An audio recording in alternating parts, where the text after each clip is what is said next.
আসসালামু আলাইকুম ভিউয়ার্স, আশা করি সবাই ভালো আছেন। আমি আল্লাহর রহমতে ভালো আছি। আজকে HTML এর পার্ট 12। তো চলুন শুরু করি। এর মধ্যে একটা index.html ফাইল আছে। তো আমরা index.html ফাইলটাকে ওপেন করি। প্রথমে আমি একটা জিনিস দেখে আসি। ওকে, ঠিক আছে, জিনিসটা হচ্ছে অডিও ডিভাইস। যাই হোক, তো আমরা এখানে যে কাজটা করব, এখানে দেখেন পার্ট 11 ওপেন আছে। আমরা পার্ট 12কে ওপেন করবো। তাহলে আমরা ওপেন ফোল্ডারে যাব। দেন হচ্ছে যে পার্ট 12, এই যে পার্ট 12 সিলেক্ট করে দিলাম, সিলেক্ট ফোল্ডার। এটা লোড নিবে, লোড তো নাই, প্রত্যেকবারই আপনারা দেখেছেন। আজকে আমরা যেটা শিখবো সেটা হচ্ছে মেইল টু প্রপার্টি, মানে প্রপার্টির ব্যবহার। হ্যাঁ, টার্গেট বলছি href মেইল টু, এটার ব্যবহারটা দেখবো। আচ্ছা, আমরা দেখি আগে। প্রথমে index.html ফাইলটাকে ওপেন করি। দেন এর ভিতরে এগুলো আছে, এগুলো তো আগের লেখাগুলো দেখতে পাচ্ছেন। আমি এগুলো কেটে দেবো আগে, আবারও আমরা আবারও এটাকে ইউজ করবো। এবার কী হলো? আচ্ছা, এখানে এগুলো যদি উল্টাপাল্টা হয়ে যায় আপনারা ঠিক করে নেবেন, সমস্যা নেই। ব্যাক স্পেস দিয়ে মুছে নেবেন, ইন্ডেন্ট করে নেবেন ঠিকভাবে। নিলাম, ট্যাগ নিয়ে এন্টার দিলাম। href এখানে লিখবেন মেইল টু। লেখার পরে এটা কিন্তু বলছে যে, আচ্ছা বলেন তো, আপনাদের আমি অলরেডি আগে শিখাইছি href এটা হচ্ছে অ্যাট্রিবিউট, তার মানে সমান দিতে হয় এবং ইনভার্টেড কমা দিতে হয়। মেইল টু হচ্ছে প্রপার্টি, এবং প্রপার্টি যদি ভ্যালু থাকে, প্রপার্টি তো সাধারণত ভ্যালু থাকে না, যদি প্রপার্টির ভ্যালু থাকে তাহলে কী করতে হয় বলেন তো? এরকম দিতে হয়, মানে হচ্ছে কোলন দিতে হয়, দেন এখানে ভ্যালু দিতে হয়। আর সেমিকোলন, এক্ষেত্রে সেমিকোলন দেওয়া যাবে না।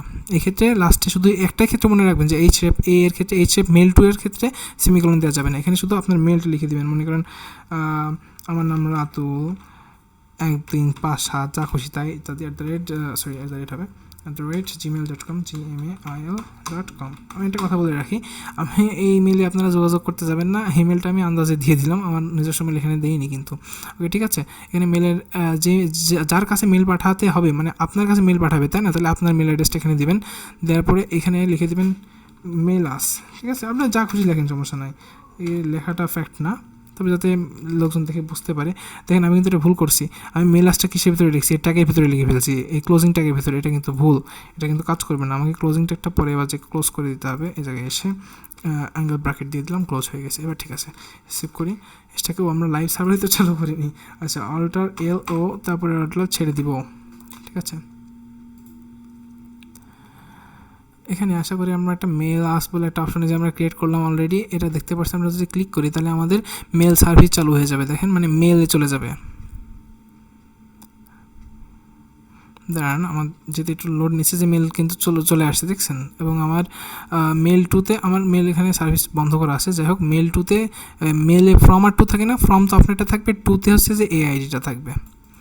আশা রাখি আপনারা বুঝতে পারছেন যে কীভাবে মেল পাঠানোর মানে বাটন তৈরি করা যায়, কীভাবে hrefের ভিতরে মেইল টু সব ছোটাতে, তারপরে হচ্ছে যে কোলন দিবেন, তারপরে আপনার ইমেল অ্যাড্রেস দিবেন, দিয়ে আর মাঝখানে যা লিখবেন সেটা তো এখানে শো করবে, দিয়ে সেভ করে দিবেন। এই হলো মেইল টু এর ব্যবহার, মেইল টু অ্যাট্রিবিউট। আশা রাখি আপনারা বুঝতে পারছেন ভিডিওটা। আজকে ভিডিওটা এই পর্যন্তই। পরবর্তী ভিডিও পর্যন্ত অপেক্ষা করবেন, ভালো থাকবেন এবং করোনা থেকে দূরে থাকবেন। আল্লাহ হাফেজ।